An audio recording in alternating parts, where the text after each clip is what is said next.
radio edition of our show, The View, and tonight we'll be talking about tobacco. And we're not talking about encouraging you to smoke tobacco, but what we're talking about is the celebration that is taking place on the 31st of this month, which is the global the Global Day of Tobacco Fighting. This is what we're going to be talking about, and this is also for those who are saying we cannot quit smoking, and those who take smoking as fashion or being hip or being really the snobism, part of snobism, more like a classy thing. This is what we're going to be talking about combating smoking or tobacco. And we do have with us Dr. Magdy Badran, consultant, pediatric allergy and immunology. Hello, doctor. Welcome with us. Welcome. Well, some will drop this subject because some will say, we're not. They'll just listen to what we're going to say, and they'll say later on, okay, let's have a puff, let's have a smoke. And some others, will say, oh, this is really, or we know that this is really dangerous, but we cannot quit the habit. And some will say, some might, quit the habit right away. And we'll talk about the global day for fighting tobacco. How do you celebrate, or how is the world celebrating that? All the world will celebrate this day by making campaigns, by using the media, by encouraging especially the young generation to get a lot of new information to protect them against the epidemic of smoking. Yes. If you look now to the fatalities of this epidemic, in the last century we lost about 500 million. This century we're going to lose about 1 milliard. 1 billion that are be doomed. That will be killed by this epidemic, smoking.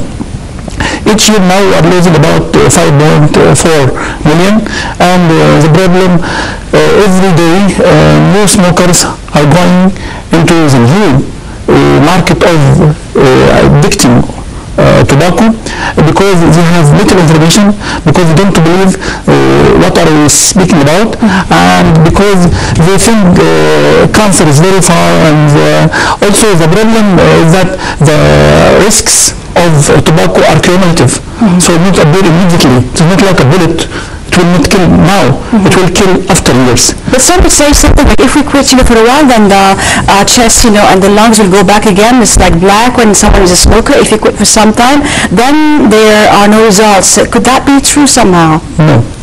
You have to, why you are speaking now about the fatalities and the because when we smoke we are speaking about 5,000 chemical substances in this tobacco. When we smoke it, all of them will be burned at temperature 900 degrees at the tip of the cigarette.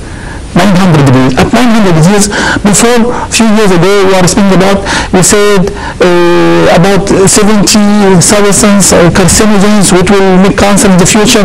Now we say the 5,000 substances in the tobacco, when they are burned at temperature 900 degrees, all of them will become carcinogens. So we can make cancer in the lips, in the tongue, in the larynx, in the esophagus, in the lungs. Everywhere, every tissue can make cancer, even in the cancer cervix in the female, and even in the ring bladder of the girls who don't smoke, in the bladder itself. So every tissue can be exposed to these carcinogens and can cause cancer. So what are the most prominent, let's say, so dangerous elements that are present in the cigarettes that are really scary and people don't know about? And I'd also like to know the difference, because some people say, I don't smoke, but then what we didn't realize is that when we sit with smokers, we are passive smokers, so it's like the same and even more dangerous, as it's said. The carcinogens in the tobacco, number one is tar.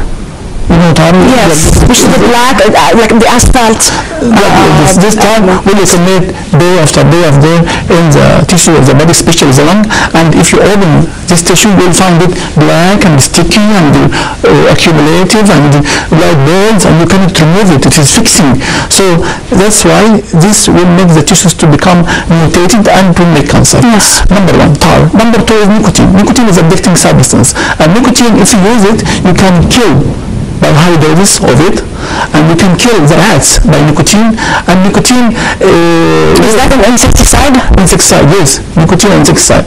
Number 3 is the carbon monoxide. It's a gas. This gas, when enters the body, it will compete with oxygen for hemoglobin. When our hemoglobin discovers that the carbon monoxide is in the blood, it will forget the oxygen, so it will carry oxygen. So each cell of the body will lack oxygen. There is functional disturbance. So all our system, the brain, the eyes, the nerves, the muscles, all of them will lack oxygen because of the presence of carbon monoxide.